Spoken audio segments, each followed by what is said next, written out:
Well, hey, I get the pleasure of introducing Terry Smothers tonight, and I was really honored when he asked me if I would introduce him. And Terry, I look up to him a lot because, man, he's been through a lot in his life, and God, as we reflected earlier tonight, led him and his family to a place where, man, they have a ministry, and every step of the way there's been that for him. And um, I got to know Terry through his son Jace, their son Jace, and had him in youth group, and we got close over the years. And I was telling the family tonight, as I was going back and trying to think about what I was going to talk about. I don't know that I'm ready to talk about it yet. I'm still hurting because I thought a lot of the kid, and I still do. And he was an inspiration to all of us. And I got to know him when we went to CIY. I think it was maybe his freshman or sophomore year. And at that time, I think he just wanted to go on the trip. He was interested in the girls, and we had fun time. And it was I was actually it was an interesting time for me because Paul had just left, and my ministry for the guys kind of had to step up. And he was one of the first groups I had. And I lost a group of kids that they graduated that I was close with and start over. And, he was part of that group of kids that I got close with. And, I got to see what God was started doing in his life. And, his faith didn't come easy. He was a fighter, for those of you that knew him. And, man, he really got to know the Lord, and he really chased after him. And, he wanted to know his father, but he also wanted to bring his father to Christ. And we talked about that many times on my back porch. And, I got to be there the day that we went to men's encounter, and when Jace was in high school, and I got to be there as father and son sat together and prayed together and forgave each other for things and pray over him, and just, it was incredible. And then Jace baptized Terry. And what an incredible thing. And I think that, after that time, they grew closer. They both grew closer to God, and I think that they both started understanding each other a little bit better. I think Jace began to understand Terry's past and just what he had to go through. And I think that as much as we can understand teenagers, you guys and your whole family grew closer. And I just, Jace and I spent we go to breakfast on, I think it was on Thursday mornings. What morning was Jay Singer's? I think it was on Tuesday or Thursday mornings. And yeah, and so we would talk about life and what he was going to do going forward. And, he struggled with a lot of different things. And I think that the thing that you need to know is that when Jace chose God, man, his life just absolutely took off. And he started making a huge difference in the lives of other people because of it. And in just a short period of time, he told everybody he knew about Christ. And he wouldn't let people get off the hook if you knew him. He would argue with a rock, okay? And he usually win with like a very, very long text message or writing it out to you. He wrote me many letters. And he always wanted to do stuff for other people. I was going back and looking at my phone. I still have his number in my phone at the last text messages that we shared. And one of them was kind of funny because I was giving him a hard time about his kidney stone. Was it a kidney stone? Yeah. And so he called me, from the hospital there. He's like, I have like, what's like, oh, and I'm like, I don't know what to do, man. I'm in Norton, okay? Luckily Nate was actually in Joplin at the time. But then the last message he sent me was asking me to pray for somebody that was hurting, and he just wanted people to be praying for him. And that I remember being in Hayes, shopping for my son's birthday, and sitting in old Chicago and getting the text message that he'd passed. And I couldn't speak. We went to Walmart. We were shopping for my son's birthday. We went to Walmart, and I walk in the door, and there's acres of stuff in there, right? And I just at the moment said, hey, this stuff is totally worthless. It's totally worthless compared to my friend passing and just what this life is. I've told Terry, I said I could not get home and hug my kids fast enough. But just to see after that moment, just at the funeral, many people here just rejoicing in God and bringing people to Him, and going to CIY a couple weeks later, and being able to sing and rejoice and worship with Terry and Sharon there. And I remember at that time we'd gone through a lot in our community. We had another young man there that's mother had died, and I'm sitting with them and I said, God, remind me that we win. And I remember hearing, what are they doing? They're worshiping, and they have people that love them and are my children surrounding them. And I think that's a big thing, is that we have this community and this church that means so much, and that's why we're supposed to be in community as believers together. And Terry and Sharon have picked up this ministry it's something that nobody ever wants. But there are people out there that are hurting because they've lost children, they've lost loved ones, and I give everything to these guys for being able to stand up and to be able to share their story, that maybe it'll help somebody else. I always wondered, I said, Jace, you're going to do awesome things with the things that go on in your life. You're going to be able to share those and change somebody else's life because of it. You're going to do awesome things. And then I thought, man, it's over, but it's not. Okay, he's continuing to do things. And it's just amazing how he's continuing to change lives, even though he's passed, through the people that he impacted, and his parents and his family. So Terry is going to come up here now, and man, it's just, I appreciate this man, and let's give it up for him.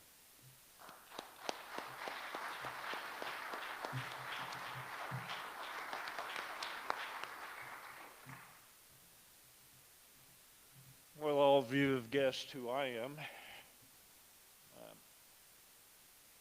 I'm going to do things a little differently. I'm starting off with a little bit about myself. And, I was like every other kid growing up. One difference that some of you may relate to, and some of you may not, was that my family just was not really involved in church. To be quite honest, I can't tell you whether my mom and dad believed in God. And that's hard to stand here and say. But I had a kid that I was good friends with, lived down the street from us, and his mom and dad were like second parents to me. When you're 5, 6 years old, everybody's second parent. But it was Todd Bowman was his name, and Glenn and Wilda, who came to this church forever, were the parents, and they often took me and my sister to church with them. And, I went to Sunday school, and I remember coloring in the pictures of Jesus and reading the stories of Jesus and all that kind of thing, and we did real good about going with them, quite a bit. And so that was really my first exposure, and we did that until I was like a third grader. Then we moved to a different part of town, and unfortunately, as things go, you kind of drift apart, and we didn't attend regularly again. So that's just kind of how it went. Later on in life, I started we'd moved up to State Street, and we lived next door to a family everybody here knows for one reason or another, but it was the Enfields, Larry and Dorothy. And Dorothy was a pretty great gal to us. My mom used to watch the kids if they had a run they had to go make. And anyway, they started taking my sister and I to the Methodist church, so I had some exposure to the Methodist church. And did that until we moved away. And then we moved down on Brown Street, and I had a friend down the street, his, quite honestly, his dad wasn't treated very well by this community. A lot of people didn't like him. His name was Vic Stride, his dad's was, and his name was Ralph. And Ralph and I were buds from like the 4th grade on. And Ralph got me and the Hines boys got me to go into church with them at the Catholic Church. So I had exposure, like I said, to about every religion you could think of. And as I became a teenager, I started hanging out with another friend named Steve Williams and his brothers, and so I got exposed to the Baptist church and started doing that. And I got exposed to Teens for Christ, and I did that until, back in those days we called them Bible thumpers, and I did that quite often. We had a lot of fun. We went to roller skating in Hayes. That was like the big thing to do back in those days. And so, we heard the Word of God. We talked about God quite a bit. So I had another exposure to that. And until, as being a teenager, that became the uncool thing to do. And you kind of drift away.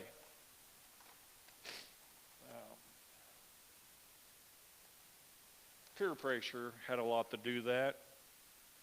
And, most of us that were my age back then are now mom and dad or grandpa and grandma. We're grandpa and grandma because we got 13 grandchildren and a conjoined family. So, that's how we got to that point. And, kids can be cruel sometimes. And that's just something that we as parents need to be better about teaching our kids. There's nothing wrong with believing God. That's probably one of the best things we can do. And, it took me a long time in life to get to that point again. And I got to thank my son for that.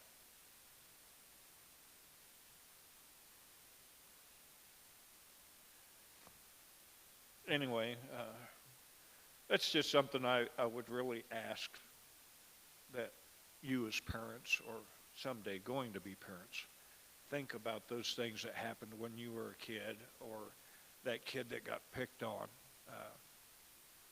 I went to Men's Encounter last year and did Jace's part in his place. And a guy that I went to school with, we'd been friends in school, and we kind of drifted apart, later years of school because of the pecking order.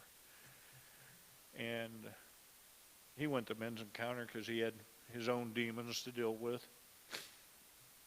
And he came up to me at Men's Encounter, and he gave me a big hug, and he says, "Terry, I'm sorry." And I said, "What are you sorry about?" And he says, "I didn't treat you very well." And I told him, I said, we were in junior high and high school. And I said, unfortunately, we all, as adults, understand the pecking order. And I said, my dad left when I was 13. I didn't have a dad at home. And my mom somehow managed to support us and give us the things we needed. And I said, it's not your fault. I said, that's just how things are. And he was still apologizing for it. And I told him, I said, I forgave you for that a long time ago. Back when we were kids. I said, I understood the pecking order. I understood kids could be cruel. I knew where I was and who I was at that time. And I wasn't always the best kid, believe me. I mean, I had my own issues. Anyway, long story short in that regards, he thanked me. And I told him, I said, God brought us to this point. And I said, that's a good thing for me. And I said, apparently that's been sitting on your chest or on your heart for a long time. So I said, that's a good thing for you. And I said, I just want you to understand, I've forgiven you a long time ago. But you apparently need to hear it today. So I did. And we've talked several times since then when we've seen each other. And he's always been very cordial since then. And, that's life in a lot of respects.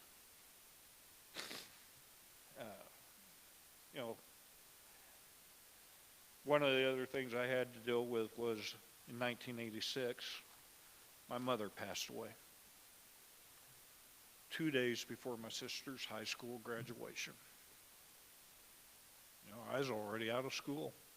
I was going on with my life, and it's not easy. I mean, my mom's who I had to depend on. And, you know, she taught me a lot. And don't get me wrong, I know now as an adult that God was with me all the way. I just didn't realize it. You know, He has an effect on our lives that sometimes we don't need or don't realize. And there, I can't think of the word they use. One of Jace's co-workers on his team, she talked about it in her testimony she gave at her church. And basically, everybody needs to be fertilized. We plant the seed of God in them. And, you know, some people need more seeding, more fertilizing, and God knows I needed a lot of fertilizing. Took a lot of years, and took my son to do that. So that's just, you know, you plant that seed in somebody's mind, and you revisit them. You know, they may say, not interested in going to men's encounter, forget it, not doing it. I was one of those guys. I said it 3 or 4 times to Jace before he finally got me to go. And I went that first time, and I was a little resistant to it. And I did it. And, you know, as Garrett was saying, Jace and I got a lot of things off our chest. I mean, we were like 2 bulls in a closet, or china closet, at times, because whether he'd like to admit it or not, we were a lot alike. You know, strong-willed, hard-headed, right, Pat? Pat knows he was my boss forever. But that's just who I was. I mean, you know, as a youth, I learned to depend on me. As I worked my way through adulthood, I learned to depend on me. If I was going to get anywhere in life, it was because of me, not giving any of it to God. That's really where it belongs, you know. Whether you choose to ignore him and not hear his message or what, he's there. And he's guiding you in a direction whether you really realize it or not. All you have to do is be a little open to it. And I learned some of that along the way.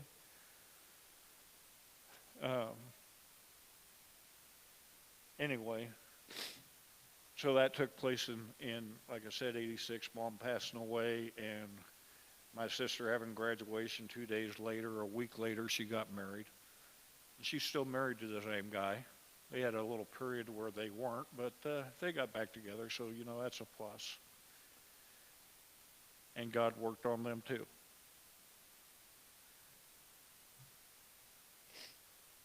Anyway, I got divorced from my first wife, had a hard time with that.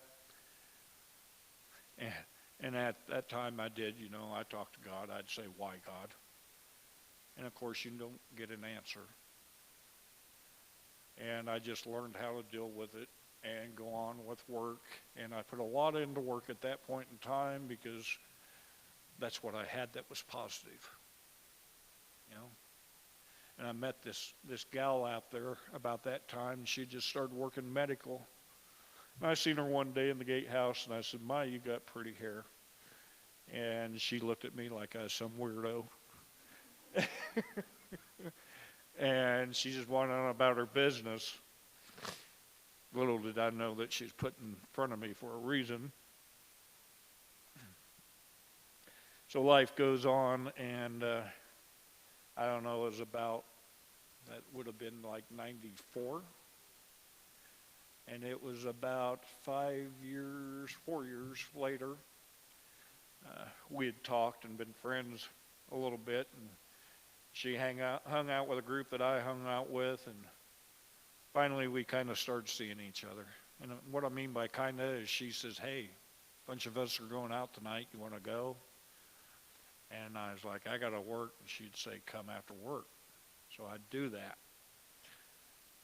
Lo and behold, you know, we finally, after about, I think it was 3 months, went on a real date. You know, I said, "Why don't we go out and eat and have a real date?" And we did. Less than 6 months later, we ended up getting married.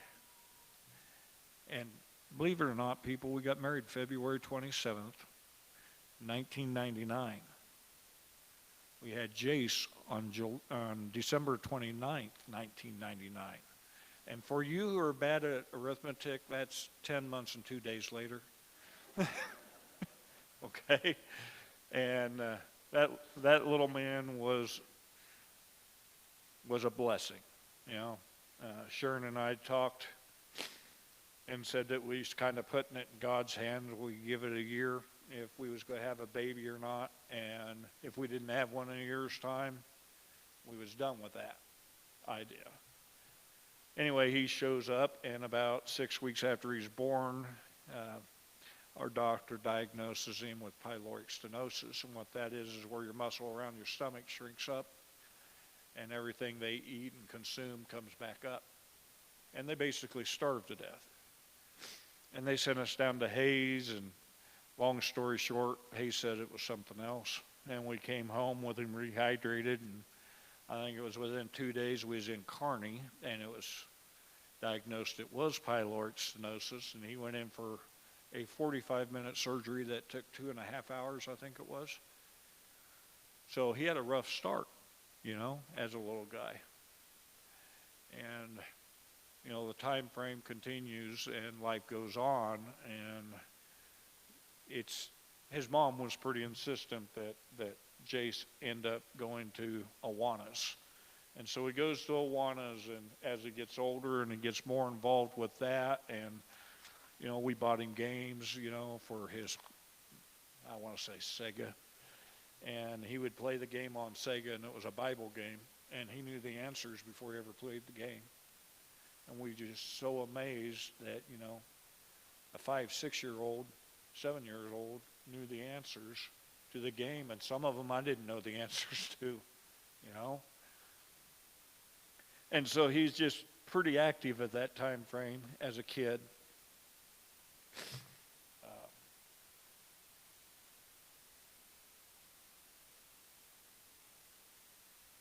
So he moves on, and he goes to school, and it kind of drifts away from the whole Awana thing, which, you know, happens.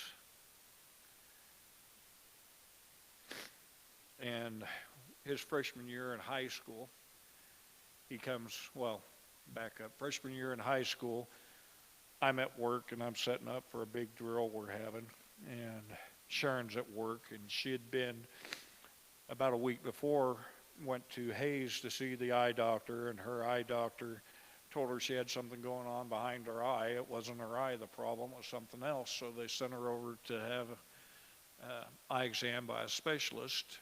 They couldn't find nothing, so they ordered an MRI, wasn't it? And Sharon's at work, and I'm at work that day. It was October 1st. And Sharon gets a phone call at work, and they tell her that she's got to go to Kansas City and have emergency surgery because she has a brain tumor on the top of her brainstem. And, you know, once again, God's there. There ain't no two ways about that. And, you know, as a dad and as a husband, that's one of those times you start believing more and praying and what have you. And we went, and they looked at her scan that she had on the disc, and the doctor come in and talked to us, and he's like, we're putting this off for 2 weeks so we can better plan how we're going to do the surgery. And, you know, we're thinking, they said emergency surgery. And he says, well, your brain's 30% left of center, and you're navigating just fine, which is hard to believe. And so we're going to be better prepared. And so we went home for that 2 weeks, and we did a lot of talking because, you know, the doctor tells you better have everything in order because this is a really touchy thing. Well, I'm going to back up a minute. Something I missed was that after she had been told, she come home and told me. Jace gets home from school, and I'm the one who has to tell my son that Mom has a brain tumor and she might not survive. And Jace asked me, what can we do? And I said, Jace, the only thing I know we can do is pray. And he said, okay. So anyway, back to we came home and then we went back for her surgery. Well, go back to we came home. And he had a game that Friday night. And Jace played a lot of the second half of the football games. And because he was just a big boy, you know. He was. He just really didn't have the heart to hurt people. But he was a big boy. Anyway, after the game, we won, naturally, Blue Jays. And after the game, I seen something, people, that is just amazing. Seen a football coach gather all the boys up on his team around Jace. And a bunch of parents are on the sidelines, and we're all trying to figure out what's going on. And they pray for Jace's mom.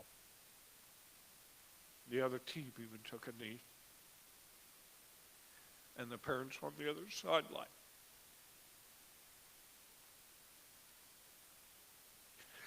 So there is power in prayer.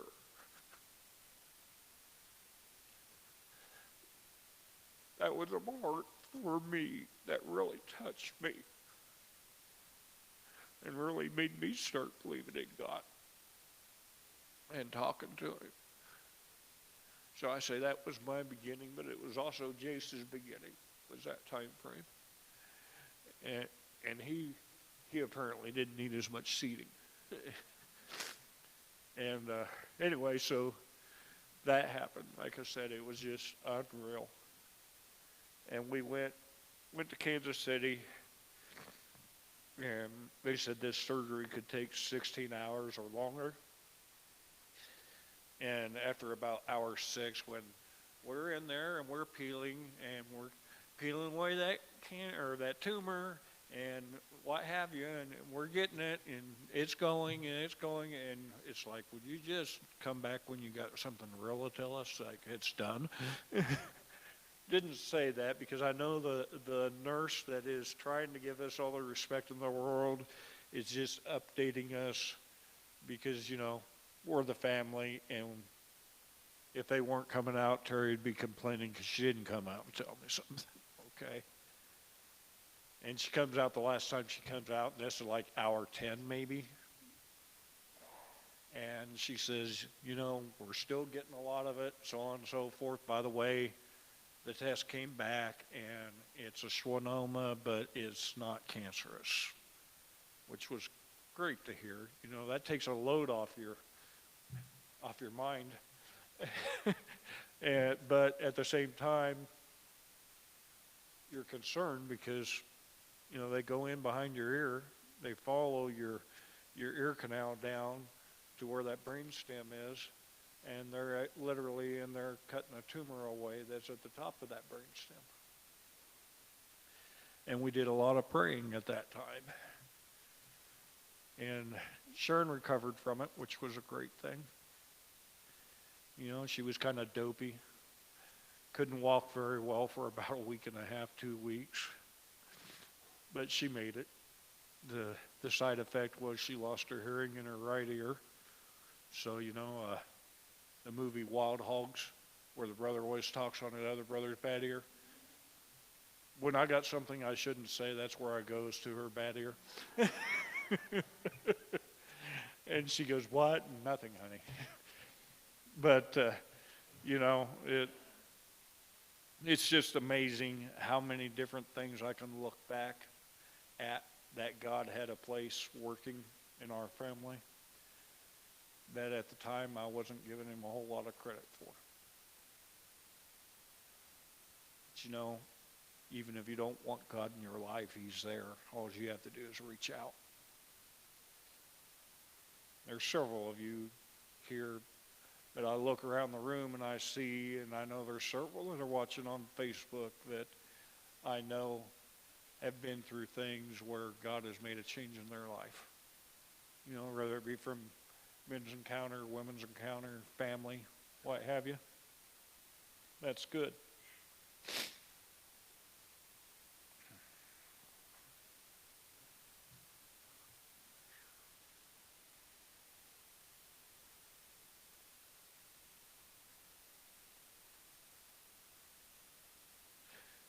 And so, I'll go back. I'm talking about Jace's story a little bit.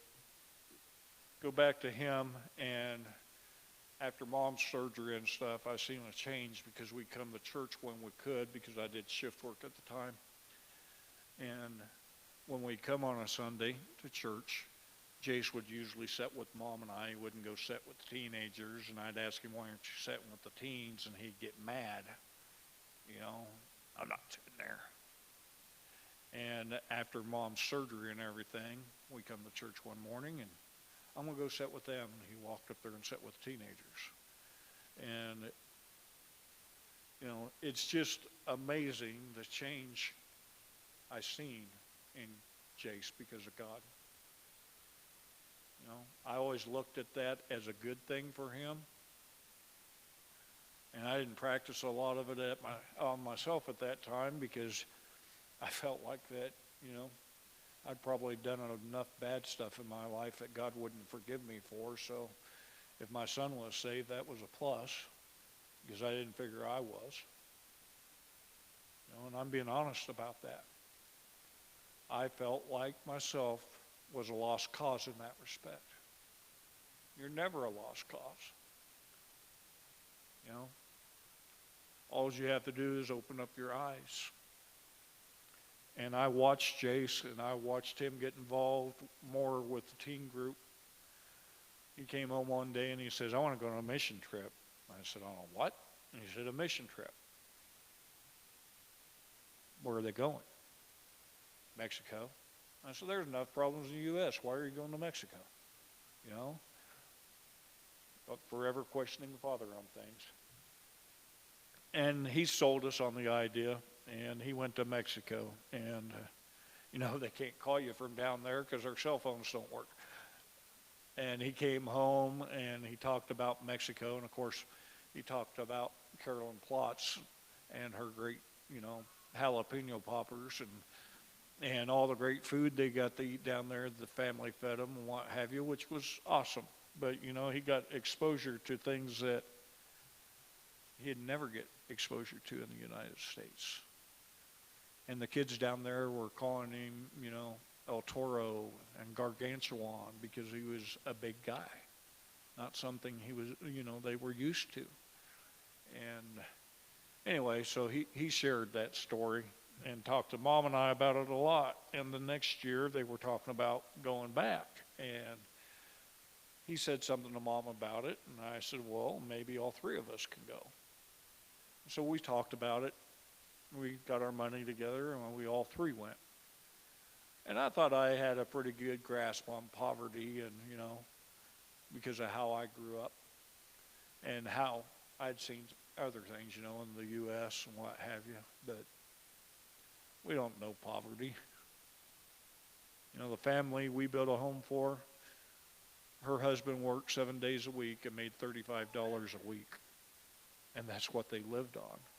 Now, everything down there is cheaper in respect, but they got a very hard life. They really do. And it just, again, opens your eyes, makes your heart hurt. Because you start thinking about the things you have, the things you do, the food you throw away, and how you could make a change in people's lives. In a week's time, we built them a house. A 3-room house, I think it was. Isn't that what we built, Pat? 3 rooms? Yeah.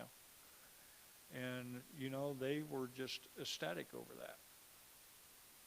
So, by us going down there and doing that, you get to see again God stepping in and working through all of us to provide them something.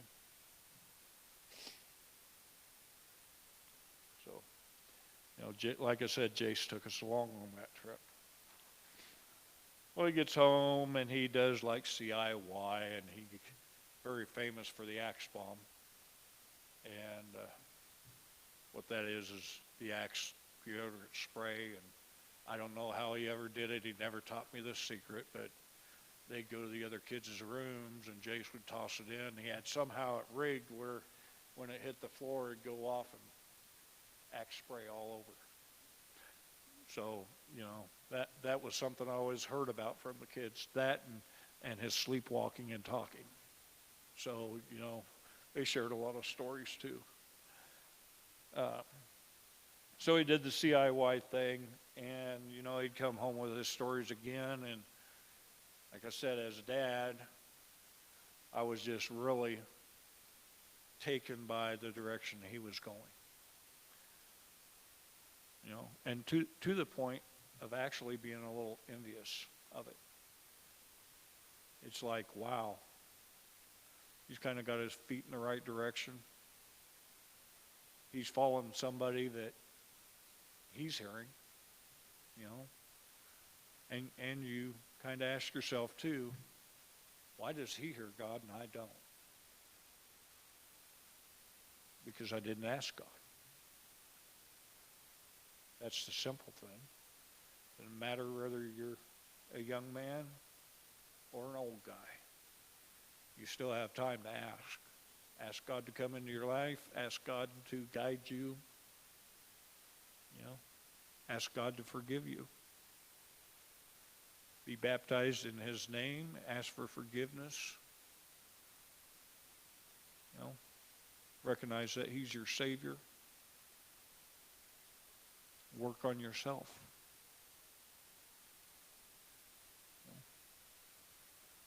And I got to say, that's something that I learned more so through Jake's. It's not that I didn't have exposure to it. It's just when you watch it firsthand and you see how much he loved God and how much he pushed towards him, it's just, I say, remarkable, unbelievable.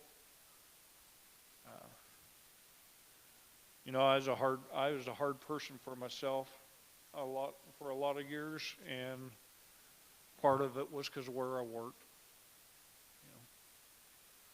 By the way, where I worked, that's where I met my wife, in prison, and she was a nurse and I was an officer, so that's straight and cleared up, okay? She got mad when I shared that at her family reunion, by the way. Because her family's all looking at her saying, I know you work in the prison.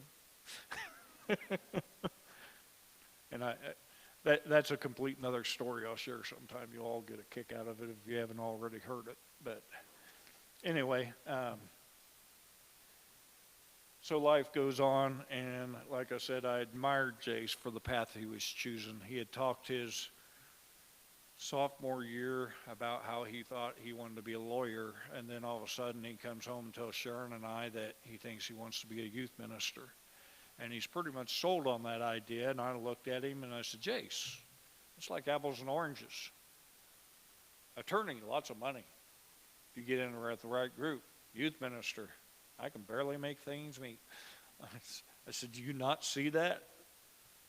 Not about that, Dad. He says, if it's meant to be, it'll be, and God provides. Okay, Jace. You just kind of roll your eyes type thing. And anyway, so he got more and more into that idea.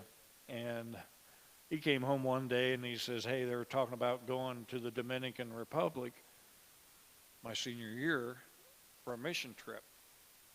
And I looked at him and I said, so how much is that going to cost? And he threw the dollar amount at, and I said, Jace, we haven't got that kind of money. I said, you're going to have to figure out how you're raised that. And he's, Dad. I said, what?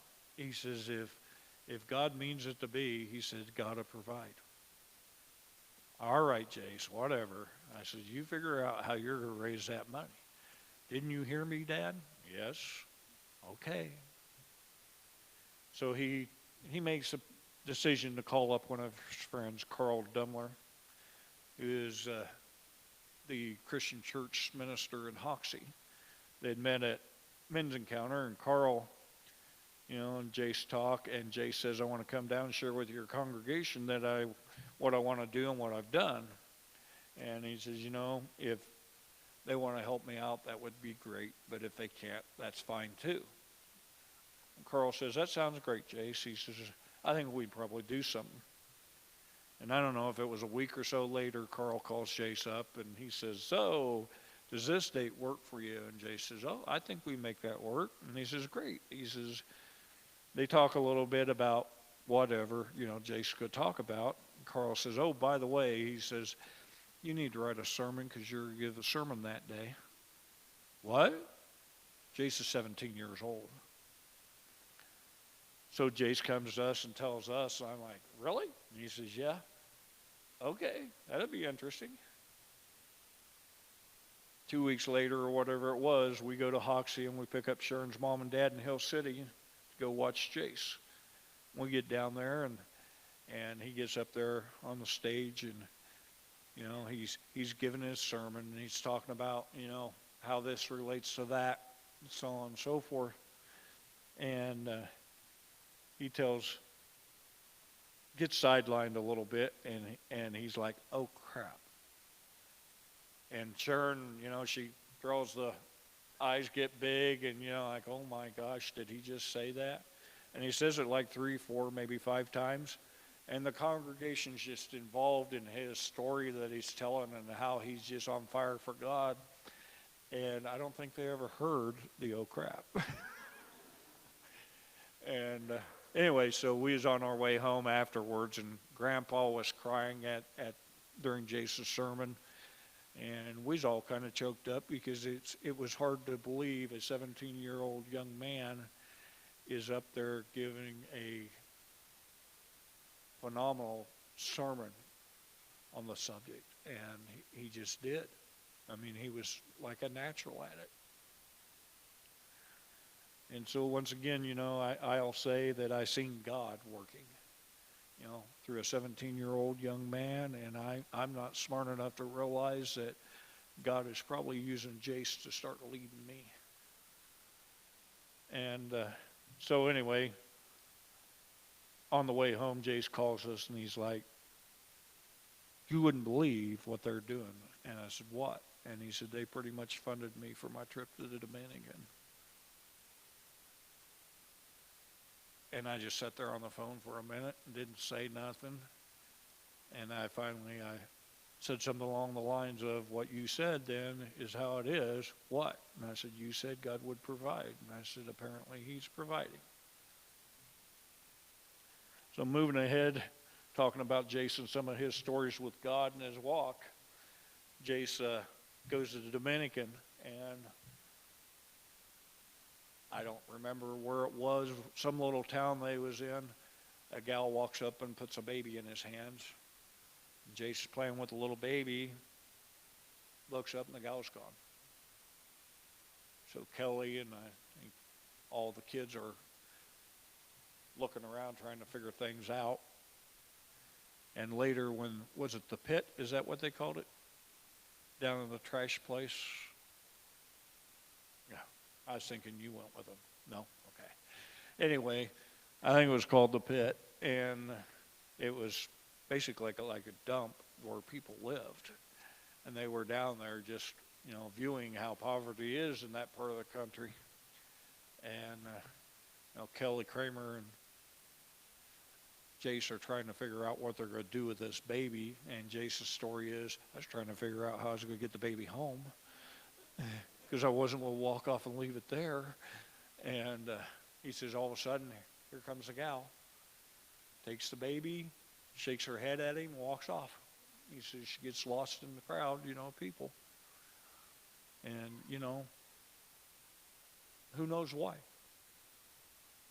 Nobody knows why. It's just one of those things that happen. And, that was just on his mind, on his heart, doing that kind of stuff. And, when he graduated, before he graduated, we made a couple of visits to Joplin. We went to Kansas City, and he flew out and went to, where was it? The what? Oh, Liberty University. Thank you, dear. In Virginia, and wanted to check out that being the #1 Christian college, and he decided that wasn't his thing. And he decided Joplin was home, and that's where God led him to, and he was nervous about going there. And he did it. And, you know, that was home to him. He found a second family there. He got involved with Young Life there and did a whole lot of things while he was there, making good with the kids, go visit them at school, take them coffee and donuts, you know, go pick a kid up in high school and take them out for coffee or supper. He just wanted to be impactful with them and share God's word. And, you know, moving back a little bit before he went and did that, I'd went to men's encounter with him in April, and his junior year. And, you know, like I said, we shared a lot and got a lot off our chest, and how we felt about each other and our love for each other, you know, even though we were both difficult. And he come to me and he says, "So, Dad," we was during one of our breaks, he says, "What do you think about getting baptized?" I said, "Okay, let's do that." And so he tells Lucas Melvin that I'm ready to get baptized. And of course, you know, Lucas is very supportive of that and stuff. And we get over there to the area to do that. And Lucas turns to Jason and says, "You want to baptize your dad?" You know, how many dads can say their son did that for them? And to me, that's something nobody can ever take away. That's probably one of my biggest, fondest memories, other than him being born, is what he did for me, baptizing me, leading me to God. And, you know, so that happened, and a couple other things that took place, but I'm going to have them play the music. There's a couple of songs that Jace wrote. We're going to do that before I finish up, and there's a slideshow too, I believe, with that. So if you would view that, there might even be some slides of me being baptized.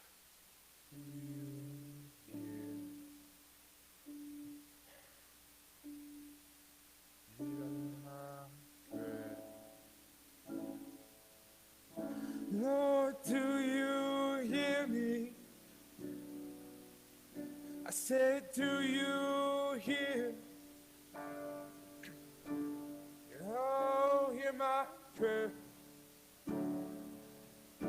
Lord, hear my prayer. I said, do you hear me? Does it echo now? Even through the storm, Lord, I know you're there.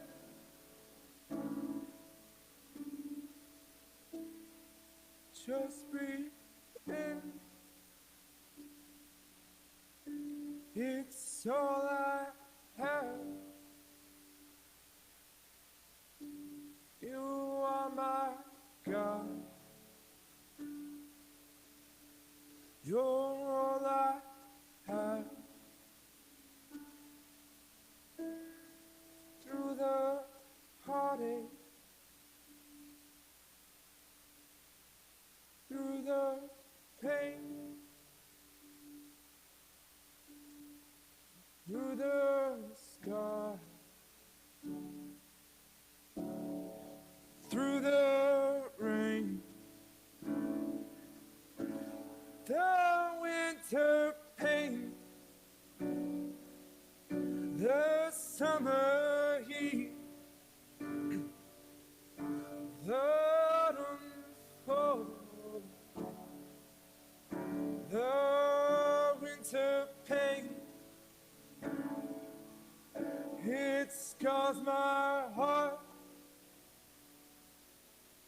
Lord, you know it does.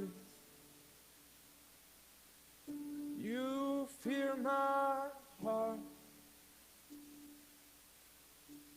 You love me so, so I stand up, I breathe loud,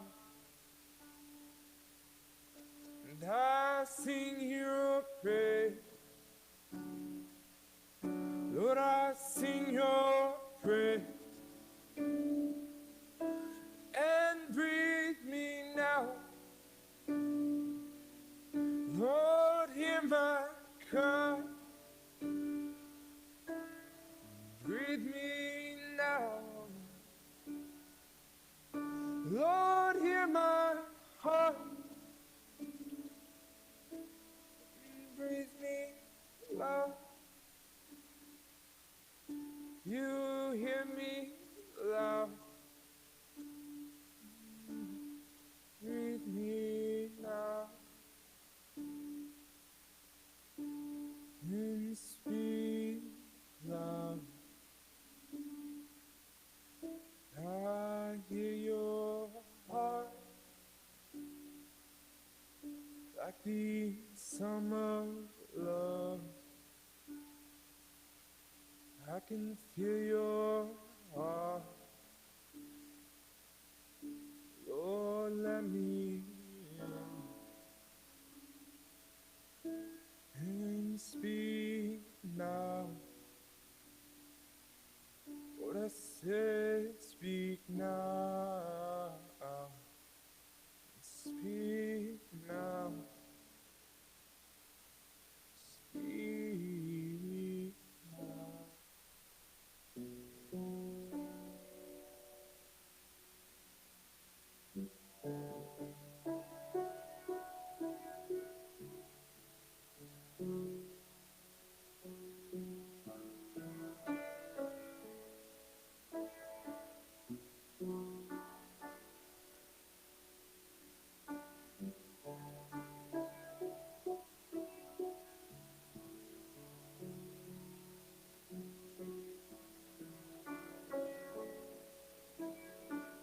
Because you see my heart,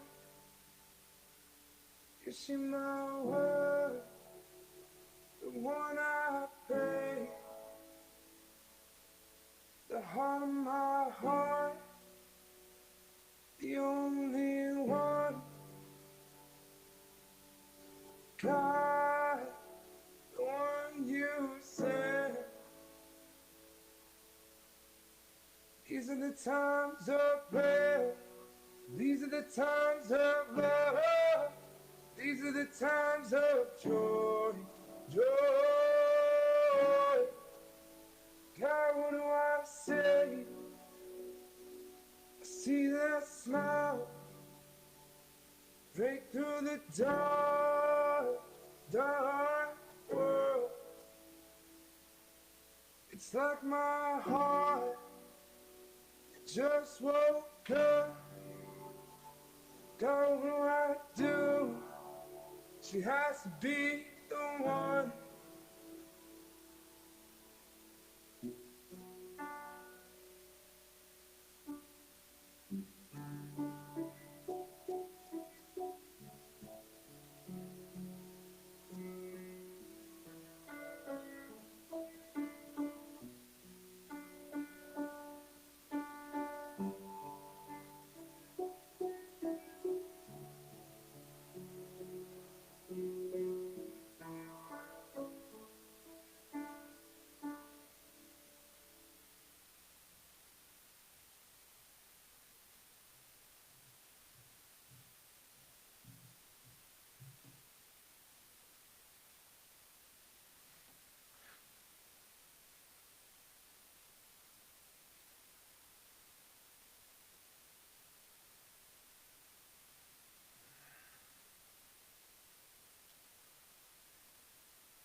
Anyway, all those pictures have a lot of meaning. And anybody who's lost a family member understands that. When you lose a child, they have a whole lot more meaning. I don't mean to sound like I'm lecturing, but we all expect our mom to go, our dad to go. You know, sooner or later, siblings.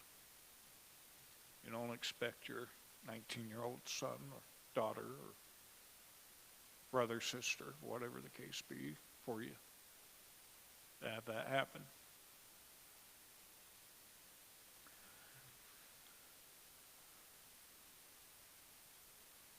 So Jace went to Ozarks to school. And as I was saying, he found a new family. He got involved with Young Life. He just did phenomenal in a lot of things at Ozarks. And he came home at Christmas time, I think it was, his freshman year of college, and he shared with us that he had put in to go to work for CIY. And we was like, okay. And, you know, he's telling us a story about CIY, which we all knew, or the family knew, that that was his dream job, working for them and sharing God with children and teenagers especially, trying to lead them, help them along the way. And there's a 3-part thing. They called him when he was home and told him that he had made it past the first interview, and the second one was, I don't know, before spring break or something like that. And he called us after that one and says, I've made it through the second part, and there's a third part, and he says, they've told me that they just don't hire freshmen. You know, very, very few times had they hired a freshman. And he says, but I'm okay with that. He says, if I don't go there, I'm going to go to Lakeview and work. So, you know, I got a plan. If it's God's will, got to make it happen. And I think it was first part of May, he called home and told us that I got on with CIY. And we was like, what? I got on with CIY. And he says, I get to manage the team. And it's like, what? Yeah, I'm going to be managing the team. He says, I'll be a stage manager. And he says, go on the trips. I'm in charge of the stuff and so on and so forth. And it's like, okay. Sounds great. And he came home, you know, school got out, comes home for, I think it was a week or 10 days, whatever it was. And we talked about a lot of things during the course of that time, what he was going to be doing and what he looked forward to. And, you know, his big thing was getting out there and sharing God with kids and adults. And Jace just had a big heart in that respect. And, you know, as I said, he was dragging me along the way with him. And as things went, I became more and more receptive to letting God more in my life and what have you, get more involved with God, giving myself to God, which I'd done when I was baptized, but I still withheld some. And anyway, one night while he was home, I had this terrible dream. And it was about Jace and the kids, and of course I didn't know any of the kids on his team. He didn't even know them at the time. And I told him, well, I had the dream and I woke up grabbing for him. You know, I'm in my own bed. He's across the hall in his bed. And I never shared that with Sharon or Jace at the time. A few days later, Jace was getting ready to take off, and I said, I need to talk to you about something. He said, what's that? And I said, well, there's a young man that probably 20 years ago or so was doing much the same thing you was doing, or you're going to be doing. And I said, he was, if I remember right, going to California. And I said, he ends up dying in the hospital from an automobile accident. And I said, that's what I'm afraid of. And he said, what do you mean, Dad? And I said, well, I'm afraid of not what you kids do, but what somebody else does. And I said, and one of you die in the accident, or you die in the accident. And he said, Dad, it's okay. And I was like, what do you mean it's okay? And he says, if I die, I get to go be with God. And he says, isn't that what we all want to do anyway?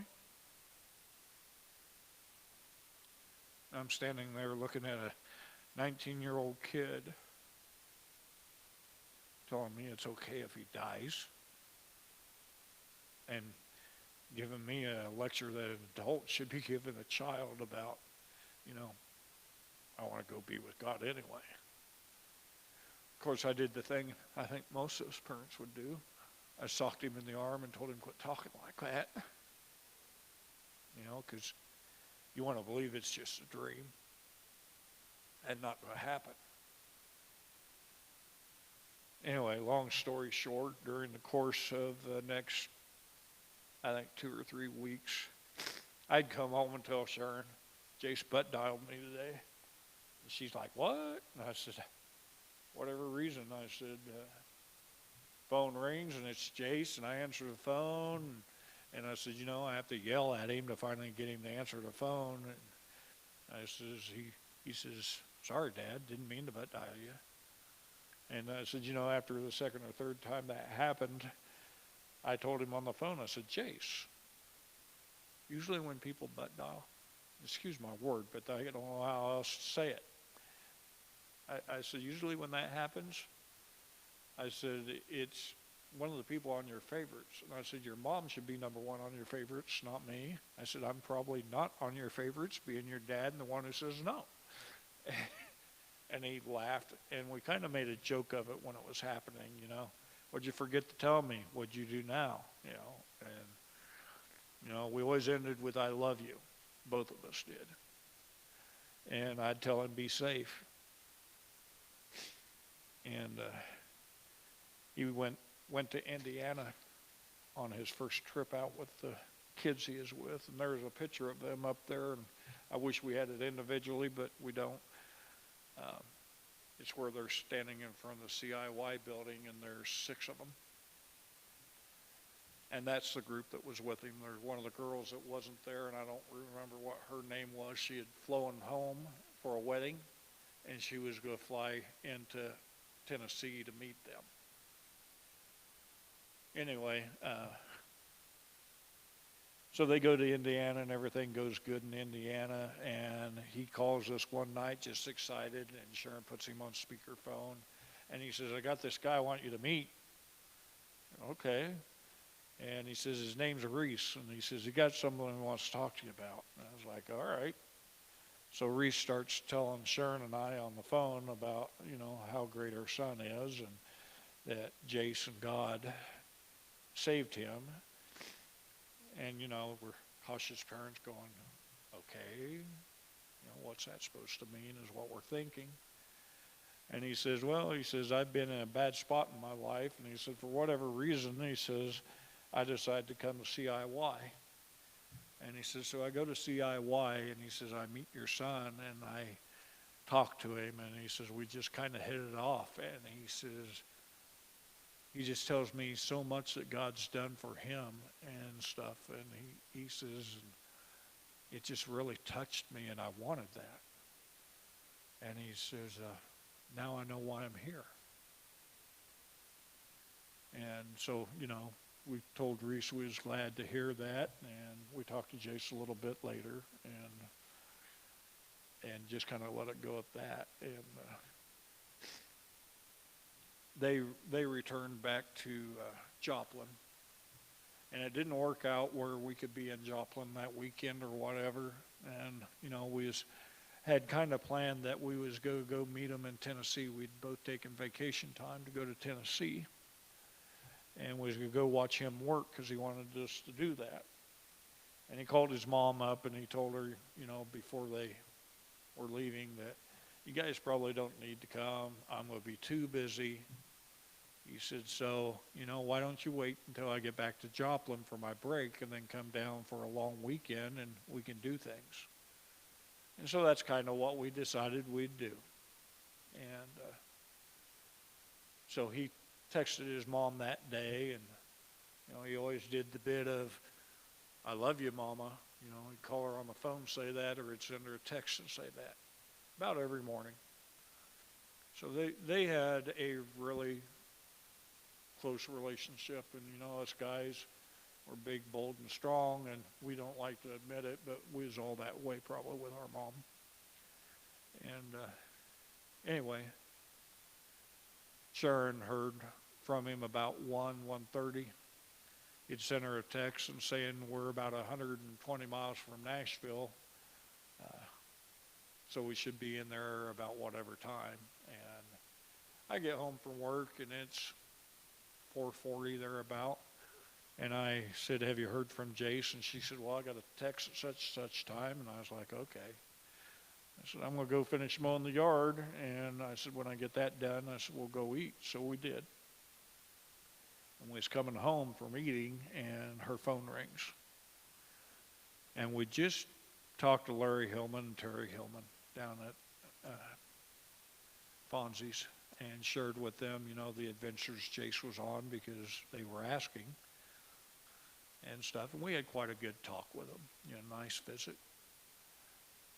And Sharon gets a phone call, and whoever's on the other end of the line tells her that there's been a horrific accident involving the CIY van, and that kids are life flighted, and they didn't know how bad it was. So we're getting things around to take off for Kentucky, and she called Brock, and Brock comes over. Kind of made plans, for our animals to be taken care of. Told Brock we didn't know how long we'd be gone, and I just happened to look out the window and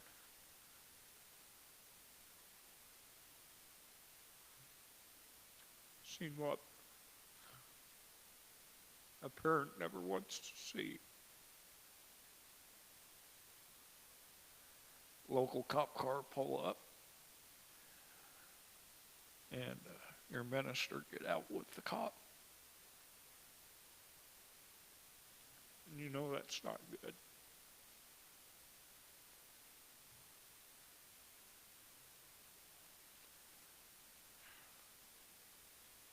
To this day, I feel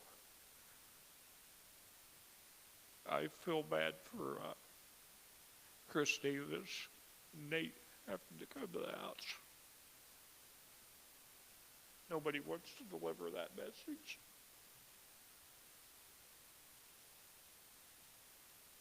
No parent wants to hear it.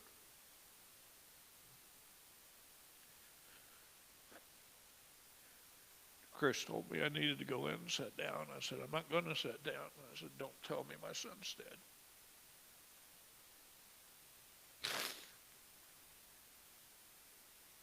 And Chris says, "Terry, you need to go sit down." And Sharon immediately fell apart.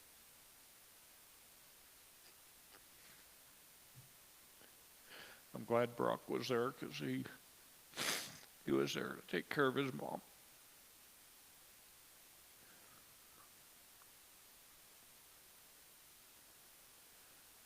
Seems that at 4:37 that day, on I-25 just outside of Eddiesville, that Jay Smothers was killed in an accident where a guy driving a semi apparently does not realize that traffic is stopped. He goes through the back of the U-Haul van or trailer and 18 inches into their van, which Jace's seat was maybe a foot from the back of the van, and that's where Jace was. And it killed Jace. There's no other way to say that. The reports say that the semi hit them at roughly 80 mile an hour or faster, and they were stopped, not moving. It launched the van over the top of the car sitting in front of them. They landed on another one and rolled off on another one, and ends up being like 16 or 17 vehicles involved. And, your heart just sinks. It just does. And believe me, I wanted to yell and scream at God, and call him all kinds of bad names, but I didn't. I did ask why. And immediately after I asked why, I said, I know I'm not going to get an answer.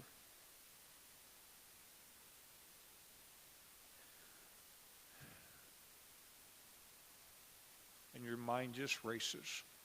It races through things that you had shared with your child. It races through talks you had. And one thing that came to mind was like a couple of days before he left, after he'd been home, he got mad at me about something that we were talking about. And he told me, he says, Dad, you just got to give it to God. And I said, Jace, I know what I got to do. And he said, no, Dad, you got to understand. You got to give it to God. And I said, Jace, I'll give it to God in my time. Let me be. I get that. And he said, you don't understand. And I said, what don't I understand? And he says, I want you to come and be with me in heaven when your time comes. And I looked at him and I said, what? And he said the same thing again. I said, Jace, you got that backwards. And he said, what do I have backwards? I said, I should be dead long before you. You should come be with me in heaven. And he just walked away from me.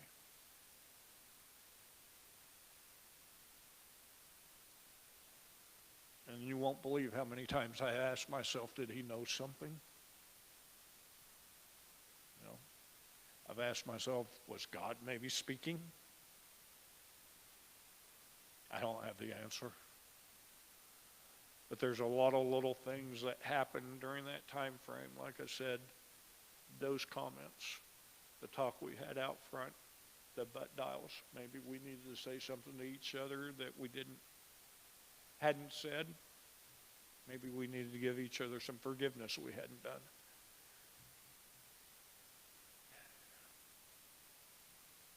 But you just kind of go into a fog at that time.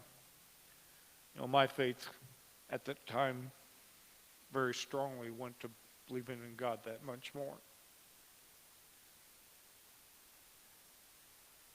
And folks, I mean to tell you, a lot of the reason for that, as a parent, I can't believe that my son's just dead. I can't.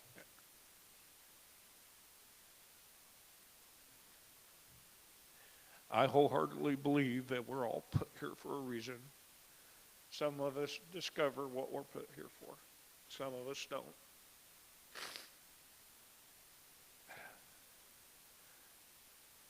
That Sunday at church, all of our family was here. Nate was gracious enough to block an area off for us. I think we took up half the bleachers on one side, or chairs. Nate's standing up here to give his sermon, and he had a really difficult time.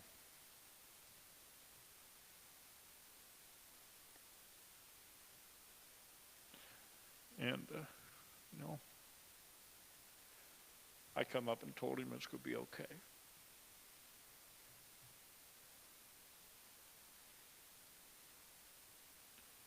And I really think a lot of that was because that's when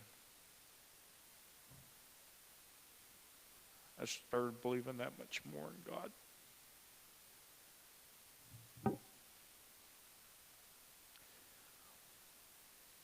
It changes you to a lot of degree, people, having to deal with that. I said my faith grew stronger in a lot of respects. I had Lucas Melvin reached out to me, and he said, got a question for you. And I said, what's that? He said, would you come to men's encounter and take Jace's place? And he said, do the fisher of men. I'm like, okay. So I got out my cell phone and what the heck's fisher of men? Like I said, my brain's all clouded and stuff. And so I just started reading more about that testimony and what it amounts to, and basically is that we all take our part and we try to, the disciples leading people to God and what have you, and you got to know what bait to use on people, different things, planting that seed, what works for them. And so I come to understand that, and to a degree, and I work on it all the time. Sometimes my kids get mad at me because I say, you need to go do this with me, or you need to go do that, and that's okay. I mean, in their time, they'll be ready. I'm not mad at them. I love them the same. And other people, not just my kids. I mean, I've approached several different people over the time. But God's worked on me really hard, is my belief. I used to work in an environment where what I said went, and you have to be strong, you have to be compassionate to a degree. I wasn't really that compassionate. I was pretty strong, but not very compassionate. And, that was an environment that I lived for almost 34 years, working in the prison system. And I had guys that didn't like me. I'd taken 2 months basically off, and during that time frame, Pat worked in my office for a while to help my partner keep things up, and I went in one day and he hands me a Form 9 from a guy that was involved in a gang, allegedly trying to get out of a gang. And, I know staff talk. Sometimes they forget that inmates aren't wallflowers. And the guy wrote to me and told me how sorry he was to hear about my son. It's somebody that I had approached on different occasions where he is involved in something, but maybe in the shadows, and me being how I was, I just tell him, I know this is what you did, and this, and this, and this, and you can't lie to me. And, we always kind of had a respect for each other. I could go tell him to knock it off or drop it, and, it's funny how sometimes that worked. And to me, knowing that individual and how hard and callous he was about some things, that meant something. I didn't keep the Form 9, we shredded it, but that still means something to me, that somebody like that had some compassion. And so, when I say God works in a lot of strange ways, he does. And, I went to men's encounter, and I did the Fishers of Men, and I talked about what that was, and I talked about how Jace took me. This is longer than that one by a long ways, isn't it there, Nate? But, I have a lot to say, and there's several stories that I could go through, but I'm not going to. This one's basically going to end with that everybody has a mission, and I honestly believe that my son Jace's mission may have been as simple as saving his dad and bringing him back to God. He did a lot of things for me, and it's something I'll never forget. I'll always be thankful to God for that. And, there's a song I meant to put on that's called Save a Place for Me. And that is an awesome song. So if you get a chance to listen to it, listen to it. It's basically a guy talking to his child that passed away. And I'm going to change the subject a little bit. I worked at DOC for 34 years, or roughly 34 years. And I worked with a lot of people during that time frame. And we recently lost a first sergeant that retired before I did. Her name was Annette Rosberry. Annette would do anything for anybody. We called her Roz. And she passed away over this last week. I don't know for sure what day it was, but the word I got was that it wasn't a good thing.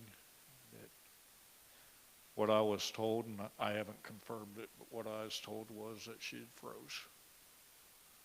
And I can't even imagine that. And she loved anybody and everybody, and her thing was if you wore a uniform, you were family. And, you know, I know she had a twin sister, but I don't know what else she had for family. And that's just hard that that happened. But I also have a philosophy that she's became one of our guardians. So, and that's what I look to. I look to Jace as my angel. You know, sometimes he's got to grab you by the hand, and sometimes he's got to smack me with a wing. But, you know, I think he wraps around his mom and I and his sisters and them, brothers and stuff. And it's just something we're to carry the rest of our lives until our time comes and we get to go be with him. You know, God made a promise. One day he'll return.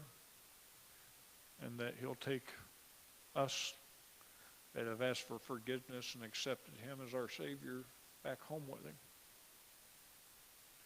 But we got to repent. And I got a whole lot to repent about myself. So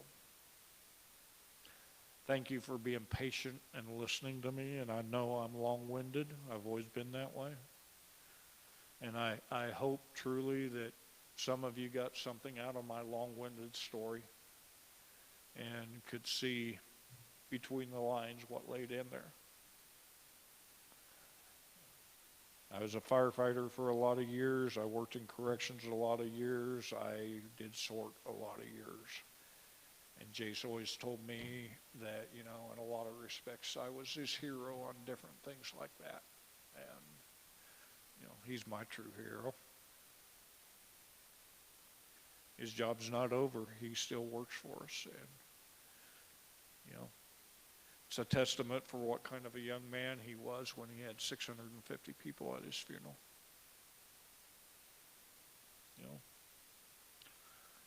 And I just thank God for the time I did have with him. And I love God for the time he gave me. And I love my wife. And all my kids and grandkids. But what I will say in closing is just put your hand out to those that need it. And they may slap it away, but just be patient. Maybe they heard you, and someday they may come back and ask something of you. And if it's within your power, help them. Because that's what we need. This world's spiraling downward and not very good. And you can all see that. The only change that's going to happen is if we all will it. So, thanks again.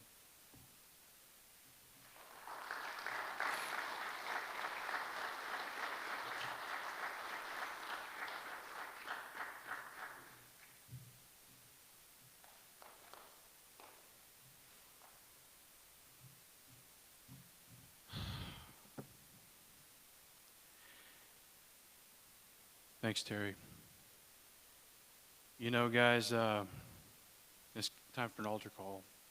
And, you know, I went to a funeral this morning, somebody that I knew, and, you know, it's cliche, but I had the program, and there was a birth date, a little line in the middle, and there was a date of death, and a little bio about the person's life. And, you know, I sat there staring at that today, and I thought, you know, when we're born, you know, that dash in the middle is what happens in our life, and we none of us know the day that it's all going to be over. God does. We live in that space in between there, but God lived before and he's going to live after. And that little space, what we do for God in this life, is really important. My friend Jace, he lived his life, that thing's full, okay? He ran the race. He finished it. He heard, "Well done, good and faithful servant." I know where Jace is at. And for the Christian, when you die, you get to see Jesus. And you get to be in a place where there's peace. There's no lying to the masses. There's no hurt. There's people there that you had an impact on, people there that are believers. And for all eternity, you get to live in that place. I know there's lots of people, too, that in this life, they battled a lot of demons, and I'm so happy that they have peace. Are you going to be there? That's a question we all got to ask ourselves. Are you going to help your neighbor get there? Are you going to help your family member get there?